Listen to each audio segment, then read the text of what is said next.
আওয়ামী লীগের নিষেধাজ্ঞা তোলার ব্যাপারে দিল্লিতে যে আমাদের পররাষ্ট্রমন্ত্রী খলিলুর রহমানের যে মিটিং গুলো হয়েছে, সেটা আমরা যদি অজিত দোভাল বলি বা জয়শঙ্কর বলি, অথবা আপনি বলছেন যে সম্পাদক মন্ডলীর সঙ্গে তার বৈঠক হয়েছে, সেখানে সেসব জায়গায় কি ওনার কাছ থেকে এমন কোনো তথ্য পাওয়া গেছে যে উইদাউট শেখ হাসিনা হলে তারা বিবেচনা করবেন বা এ ধরনের কিছু? এবং অজিত দোভালের সাথে বৈঠক সম্পর্কে আমরা শুনছি সবশেষ আপডেট কি আছে? শেখ হাসিনা নিজে ডেসপারেট যে আবার রাজনীতিতে ফেরার জন্য। যদি আওয়ামী লীগ আদালতের দ্বারস্থ হয় নিষেধাজ্ঞা তোলার জন্য, এটিও বিবেচিত আদালতের অবশ্যই হতে পারে। দাদা, অজিত দোভালের সঙ্গে কোনো বৈঠক হয়েছে? হ্যাঁ, অজিত দোভালের বৈঠকে বিস্তারিত শেখ হাসিনা প্রসঙ্গে আলোচিত হয়েছে, বিশেষ কারণ তিনি ওই বিষয়টা তিনি দেখেন মূলত। যেটা আমি জানতে পেরেছি সেটা হচ্ছে যে প্রথমে তো বলেনি, তারা পররাষ্ট্রমন্ত্রী খলিলুর রহমান এবং তার সহযোগী হুমায়ুন কবির দেশ ছিলেন, যে আলোচনা করেছেন দ্বিপাক্ষিক। সেই আলোচনার সময় তারা, যেটা বাংলাদেশের পররাষ্ট্র মন্ত্রণালয় থেকে জানানো হয়েছে, তারা শেখ হাসিনা এবং আসাদুজ্জামান কামাল যাদেরকে শাস্তি হয়েছে আইসিটি ট্রাইব্যুনালে, তাদের এবং হাদি হত্যাকারী এদের ফেরত চেয়েছেন বলে তারা বিবৃতিতে উল্লেখ করেছেন। কিন্তু ভারতের থেকে যে বিবৃতি দেওয়া হয় তাতে প্রসঙ্গগুলো উচ্চ আছে, যে প্রসঙ্গগুলোর উল্লেখ নেই, যেগুলো বিবেচনা করা হবে বা করা হচ্ছে। কিন্তু এরা এটাও বলেছেন যে এই বিষয়গুলোর উপরে একমাত্র দ্বিপাক্ষিক সম্পর্ক নির্ভর করবে না, এবং দ্বিপাক্ষিক সম্পর্ক রাখা প্রয়োজন, এবং সে কারণে রাখবেন। স্বাভাবিকভাবেই প্রশ্ন উঠবেই যে আওয়ামী লীগের ভবিষ্যৎ কি, তারা কি করতে পারে। সেই প্রসঙ্গে তাদের স্পষ্ট মত যেটা মানে সম্পাদক মন্ডলীর কাছে বলেছেন, সেটা হচ্ছে যে যেটা ঘটনাটাই অফ দ্য রেকর্ড, সেই জন্য ছাপা হচ্ছে না কোথাও। কিন্তু সৌভাগ্যক্রমে আমি অনেকের সঙ্গে কথা বলে জেনেছি, এবং মিশনের লোক যারা ছিল, মিশন থেকেও কেউ কেউ সেগুলো নিশ্চিত করেছেন। হাই কমিশনের ঘনিষ্ঠ একজন আছেন কূটনীতিবিদ, তিনিও নিশ্চিত করেছেন সেটা আর কি। তো এখন সেক্ষেত্রে মানে যেটা বলা হয়েছে যে হ্যাঁ, তারা মনে করেন যে আওয়ামী লীগ মতো একটা দলে বাংলাদেশে রাজনীতি করার মানে যোগ্যতা আছে, তাদের একটা স্পেস আছে, তারা রাজনীতি করতেই পারেন। যে আইনটাও পাশ হয়েছে, এই আইনটাতে একটা কোনো ধারা আছে যে প্রয়োজনে কিন্তু সেই নিষেধাজ্ঞা ওঠানো যেতে পারে, এরকম একটা শুনেছি আমি উল্লেখ। আমি আইনটা কোনো হাতে পাইনি, আমাকে একজন কেউ বিশিষ্ট কেউ জানিয়েছেন যে আইনে কিন্তু নিষেধাজ্ঞা প্রত্যাহার করার একটা ব্যবস্থা আছে। এবং তার সঙ্গে এটাও বলা আছে যে আরেকটা তারা বলেছেন যে আওয়ামী লীগের এর মধ্যে বাংলাদেশেও কিছু ঘটনা ঘটছে, সেটা যদি আপনি একটু লক্ষ্য করে দেখেন। আমি গতকাল পরশু বাংলাদেশ প্রতিদিন কাগজে খুব বিরাট ভাবে একটা বিবৃতি দেখলাম, এক আওয়ামী লীগের সাংসদ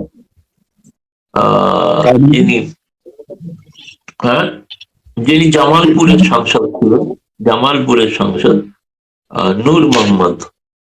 নূর মোহাম্মদ একটা অদ্ভুত বিবৃতি দিয়েছেন, বিবৃতিটা খুব গুরুত্ব সহকারে ছাপা হয়েছে। এই বিবৃতিতে তিনি বলেছেন যে তিনি শেখ হাসিনা সরকারের আমলে সেই সময় যে ভুলভ্রান্তি, সে কথা বলেছেন। তিনি বলেছেন বঙ্গবন্ধুকে অস্বীকার করা যাবে না, কিন্তু জিয়াউর রহমানকে অস্বীকার করা যাবে। দুটি একই সঙ্গে কিভাবে আবার বাংলাদেশে এই ভুলভ্রান্তি কাটিয়ে ফিরে আসা যায়, সেরকম একটা বিবৃতি কিন্তু তার আমি দেখলাম। প্রথম আওয়ামী লীগের সাংসদ, তার বিবৃতি, তিনি কি খুব গুরুত্বপূর্ণ সাংসদ ছিলেন তা নয়, আপনি জানেন তিনি প্রথমবারই সাংসদ হয়েছিলেন জামালপুর থেকে।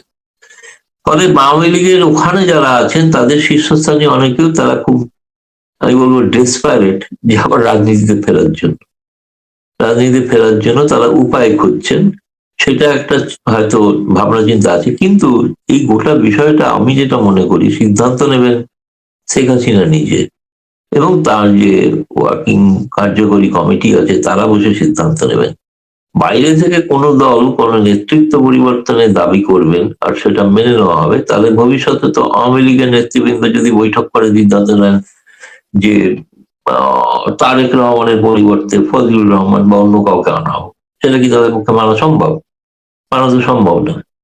তো এখন এইটা যে রাজনৈতিক দল তাকেই সিদ্ধান্ত নিতে হবে। এবং আমি যেটা শুনেছি আগামীকাল 10ই এপ্রিল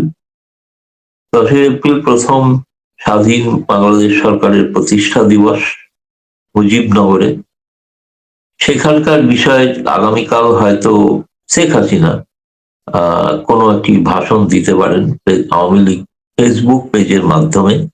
ফলে তখন হয়তো আরো পরিষ্কার সকলে জানতে পারবেন, এবং আগামীকালও তিনি পার্টির শীর্ষ নেতৃবৃন্দের সঙ্গে একটা বৈঠক করতে পারেন শুনেছি। সুতরাং সেই বৈঠকে ভবিষ্যৎ আওয়ামী লীগের করণীতি ইত্যাদি, এই নেতারা যারা এসেছিলেন মন্ত্রীরা, তারা এটাও আবার দাবি করে গিয়েছেন যে ভারতে থেকে যেন শেখ হাসিনা কোনো বক্তব্য না রাখে, সেটা সেটা যেন ভারত সরকার দেখে। কিন্তু প্রশ্ন হচ্ছে যে আজকের দিনে টেকনোলজিতে তো শেখ হাসিনা তো সরাসরি তিনি কোনো রাজনৈতিক মঞ্চ ব্যবহার করে ভাষণ দিচ্ছেন না, তিনি ফেসবুকের মালিককে তাহলে ধরতে হয় বিএনপি সরকারকে, যে ওনার ভাষণটা আপনারা বন্ধ করে দিন, বা ইউটিউবকে বলতে হয়। এতকাল তো আপনাদের প্যারিস থেকে একজন অকথ্য ভাষায় প্রোগ্রাম করছিলেন, যদি চেষ্টা করেও তো সেখানে সরকার বন্ধ করতে পারেন। এগুলো বন্ধ তো করা যায় না। আজকালকার দিনে টেকনোলজি এমন যে আপনি কোনোভাবেই কিছু, এত রকমের হয়ে গেছে, এত রকমের প্ল্যাটফর্ম। ফলে এটা তো ভারত সরকার যদি মনে করেন যে না, আচ্ছা উনি তো ফেসবুকের মাধ্যমে বলছেন, ফেসবুক খোলার তার তো অধিকার আছে, রাইট আছে, তিনি সরাসরি তো কোনো রাজনৈতিক কোনো মঞ্চ ব্যবহার করে ভাষণ দিচ্ছেন না, বা তারা রাস্তায় নেমে কোনো ভাষণ দিচ্ছেন না, এরকম তো নয়। বিদেশে যেরকম নিউ ইয়র্ক বা লন্ডনে প্রকাশ্যে আওয়ামী লীগ রাজনীতি করতে পারে, এখানে সরকার কোনো বাধা দেয় না, সেখানে তো আজ পর্যন্ত কেউই, না পারভেজ ইউনূস সরকার না তারেক রহমান সরকার, কেউই তো তারা সেখানে কোনো আবেদন করেননি যে ওখানে আওয়ামী লীগকে কাজ করতে দেবেন না, পার্টি নিষিদ্ধ। নিষিদ্ধ তো বাংলাদেশে, নিষিদ্ধ বাংলাদেশের ভৌগোলিক সীমানার বাইরে নয়। ফলে সেখানে অন্য কোনো সরকার হস্তক্ষেপ করবে আমার এটা মনে হয় না। এইটি আপাতত বলতে পারি। এখন নির্ভর করছে সমস্তটাই শেখ হাসিনা কিভাবে ব্যাপারটাকে, এই নিশ্চয়ই তার কানে পৌঁছেছে যাবতীয় বিষয়, এবং তিনিও এই বিষয়ে সুচিন্তিত কোনো সিদ্ধান্ত রণনীতি নিয়ে হয়তো বলতে পারেন। কিন্তু আওয়ামী লীগের বাকি কিছু নেতার সঙ্গে আমার কথা হয়েছে, তারা কিন্তু বিশ্বাস করেন যে শেখ হাসিনার বিকল্প নেই, এবং তারা এটাও মনে করেন যে এই মুহূর্তে বাংলাদেশে শেখ হাসিনার জনপ্রিয়তা তুঙ্গে। এরা এই কারণেই শেখ হাসিনাকে আটকাতে চাইছেন যে শেখ হাসিনা ময়দানে ফিরে আসা মানে আওয়ামী লীগ আবার সসম্মানে প্রতিষ্ঠিত হয়ে যাবে, বিপদ এদের প্রত্যেকের। সে কারণে এরা চান অগণতান্ত্রিক উপায়ে একটি আওয়ামী লীগের মতো দলকে তারা বাইরে, রাজনীতির বাইরে রেখে দিই। সেটা কতদিন বাংলাদেশের মানুষ মানবেন আমি জানি না। অবশ্যই বাংলাদেশের মানুষ, এখানে ভারত সরকারের কিছু করণীয় নেই, কিন্তু বাংলাদেশের মানুষ কি করবেন না, সেটা বাংলাদেশের মানুষ সিদ্ধান্ত। আওয়ামী লীগের বিপুল সংখ্যক, আমি শুনেছি 4 কোটি সমর্থক আছেন সেখানে। ফলে এই 4 কোটি সমর্থক তারা একত্রিত হয়ে কোনো কিছু করবেন কি করবেন না, কোন নির্দেশের অপেক্ষায় আছেন, সেটা আগামীকাল হয়তো। দাদা, আমি একটা বিষয় একটু জানতে চাই, সেটা হলো আপনি শুরুতে বলছিলেন যে এই যে হাদি হত্যাকারী ফেরত বা শেখ হাসিনা ফেরত চাওয়া, এইটা কি এমন তাহলে জাস্ট আমাদের এই দেশে যেহেতু বিএনপির উপর একটা প্রেশার আছে, জাস্ট ফর্মালিটি হিসেবে তুলেছে, নাকি বাংলাদেশ শক্তভাবে তার এইটার অবস্থান ব্যক্ত করেছে? আপনার কাছে কি খবর? আরেকটা হলো যে যদি ভারতীয় বিবৃতিতে এগুলো উল্লেখ না থাকে, তাহলে কি ভারত এই বিষয়টাকে গ্রাহ্য করছে না? মানে এই বিষয়টা সিরিয়াসলি যখন ইউনূস সরকার চেয়েছে শেখ হাসিনার ভাষণ বন্ধ, তাকে ফেরত দাও, কাছে যখন আমাকে ফেরত দাও, তখন কিন্তু একটা তিক্ততার সম্পর্ক আছে ভারতের সাথে। আর এইটা যদি বাদ দেয়, তাহলে কি ভারত বাংলাদেশ সম্পর্ক অন্তত ইউনূস সরকারের চেয়ে একটু একটু ডেভেলপমেন্টের দিকে যাচ্ছে কিনা? আর ওই বিষয়টাকে আসলে ইউনূসের মতো করে কি সিরিয়াসলি ডিল করছে বিএনপি সরকার, নাকি ভিন্ন কোনো উপস্থাপন দেখেছেন ভারতে? আপনার কি মনে হয়? না, আমার যেটা মনে হয়েছে, যেটা ভারতের কাগজেও আজকে দিল্লির জাতীয় দৈনিকগুলোতে রিপোর্ট হয়েছে, যে শেখ হাসিনা প্রসঙ্গ বা হাদি প্রসঙ্গ, এটা তারা দাবি রাখবেন প্রতিবার, যখনই সাক্ষাৎ হবে, যখনই কথা হবে, তখনই দাবি রাখবেন। যেমন প্রতিবার আগে শেখ হাসিনা সরকার তিস্তা নদীর চুক্তির কথা বলেই যেতেন, কিন্তু হচ্ছিল না। এটা তারা বলে যাবেন, যেন ভারত এ ব্যাপারে কোনো সুচিন্তিত কোনো সিদ্ধান্ত নেয়নি বলে তারা ভারতের বিবৃতিতে নেই। আর আপনি যদি বাংলাদেশের স্টেটমেন্টটা দেখেন, উল্লেখজনক দিক হচ্ছে যে হাদির হত্যাকারীকে ফেরত দেওয়ার প্রসঙ্গটা কিন্তু দ্বিতীয় অনুচ্ছেদে আছে। শেখ হাসিনার প্রত্যাপনের বিষয়টা কিন্তু আরো নিচের দিকে আছে। প্রায়োরিটি যদি হয়, তাহলে আমি বলবো প্রায়োরিটিটা এখন হাদির হত্যাকারীদের ফেরত আনা। কিন্তু যেটা ভারতের স্টেটমেন্টে নেই, মানে এই অর্থে এটা ভারতে এখন এনআইএ এর হাতে আছে, ন্যাশনাল ইনভেস্টিগেটিভ এজেন্সির হাতে আছে, তারা তদন্ত করছে। এখনো তাদের মানে আর কয়েকদিন পরে হয়তো আবার তাদের এনআইএ আদালতে তোলা হতে পারে, তখন হয়তো ব্যাপারটা বোঝা যাবে যে এদের এখনো তো এদের কোনো শাস্তির প্রসঙ্গ বা বন্দি প্রত্যাবর্তন চুক্তি অনুসারে যেটা ওরা বলেছেন এই অনুসারে হতে পারে, সেই চুক্তি অনুসারে যেটা ভারতের আদালতও তাদের দোষী সাব্যস্ত করতে হবে। এটা দীর্ঘ সময়ের ব্যাপার। ততদিন কি সম্পর্ক আটকে থাকবে? না, ততদিন সম্পর্ক আটকে থাকবে না, এটা উভয় পক্ষ সহমত। এবং ফলে সব থেকে বেশি গুরুত্ব বাকি দেখুন জরুরি প্রয়োজন হিসাবে যেটা হয়েছে যে এই মুহূর্তে ডিজেলের কিছু বাড়তি সরবরাহ বা সারের সংকট আছে বাংলাদেশে, সেটাকে যদি ভারত সাহায্য করে, ভিসা প্রক্রিয়া সহজ করা। লক্ষ্য করে দেখবেন বাংলাদেশের স্টেটমেন্টে পর্যটন ভিসার কথা বলা নেই, মেডিকেল ভিসার কথাটা তারা বারবার বেশি বলেছেন, আরো বেশি দেওয়া এই কারণে যে অন্যত্র চিকিৎসা করতে গেলে সেটা ব্যয়বহুল, ভারতের চিকিৎসাটা অনেক বেশি ব্যয় সংকোচ হতে পারে, সহজে হতে পারে, ব্যয় সাপেক্ষ হতে পারে, মানে যেহেতু নিকটবর্তী দেশ, সুতরাং সেটা যাতে বাড়ে এবং বিজনেস ভিসাটাও যাতে বাড়ে, যাতে বাণিজ্য হয়। যে কোনো কারণেই হোক, কালকে বাণিজ্য মন্ত্রীর সঙ্গে যে বৈঠকটি হওয়ার কথা ছিল সেটি শেষ মুহূর্তে হয়নি, সেই বৈঠকটি বাতিল হয়ে গিয়েছিল, আর মন্ত্রী পীযূষ গোয়েল তিনি ছিলেন না। কিন্তু তার আগে ঘোষণা হয়েছিল, কিন্তু তার সঙ্গে বিকেল 3টে বাণিজ্য ভবনে বৈঠক হবে এটা ঘোষণা হয়েছিল। ফলে বাণিজ্য নিয়েও এখন কোনো আরেকটা জিনিস আজকে সিদ্ধান্ত যেটা দেখলাম, পরবর্তীকালে সংশোধিত আরেকটি বিবৃতি, সংশোধিত না আমি বলবো একটু উন্নত আরেকটি বিবৃতি ভারত সরকার থেকে দেওয়া হয়েছে। তাতে বলা হয়েছে 2 পররাষ্ট্রমন্ত্রীর পর্যায়ের বৈঠক এখন আনুষ্ঠানিকভাবে শুরু হবে।